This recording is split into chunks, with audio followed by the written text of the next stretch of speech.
of daylight savings time, which was born out of a necessity to conserve energy when lighting was the predominant consumer of energy. And now we're in an era with LED lighting where lighting is no longer the predominant consumer. I mean, I think this is an idea whose time has come. We need to stop switching back and forth. So the compelling question that confronts us today is which to choose. Do we choose permanent daylight savings time, or do we choose permanent standard time? And there are proponents on both sides of that issue. And this is the one thing that's prevented us from doing what everybody wants to do, which is to stop switching. So to me, this is the crux of the argument. So Mr. Karen, I've found your testimony very compelling.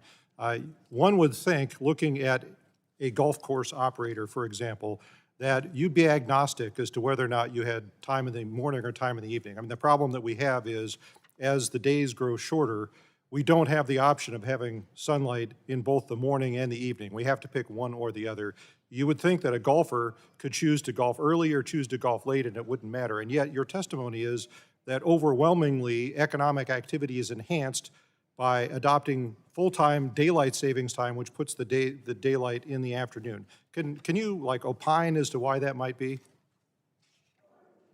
I really think, except for Saturday and Sunday mornings where people love to grab the first tee times of the day, you look at the rest of the week and the availability of Americans to play, especially working Americans, they just simply prefer the afternoon. There's a 40% premium that is, or 40% more revenue that is drawn off the afternoon hours simply because that's where the demand is.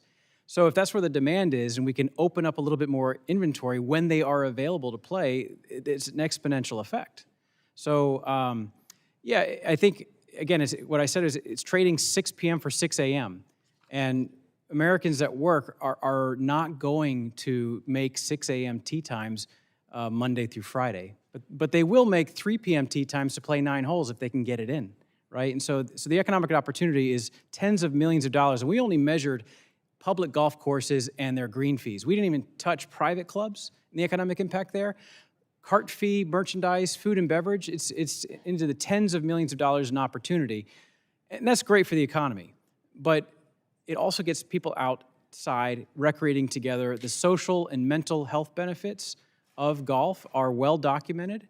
I think there's nothing better to build relationships when you're on a golf course with someone for 2, 3, 4 hours. So there are health benefits and economic benefits. And what I haven't heard is the economic benefits of standard time. There may be some health arguments, but I haven't heard any economic arguments. I think more sunlight in the afternoon has health and economic. Right. Well, I mean, I think that we should give states the option. You know, we right now give states the option to either switch back and forth or to adopt permanent standard time, and very few states have chosen not to switch back and forth, despite the overwhelming evidence. And you know, this bill would just enable states to make that choice to adopt full-time permanent daylight savings time. And I think that you will see the wholesale adoption of that if we give states that option. So I would urge this committee to move this bill forward, to have a markup on it, and let's have this conversation. I yield back. The chair now recognizes Ms. Trahan for 5 minutes. Thank you, Madam Chair, and thank you to our witnesses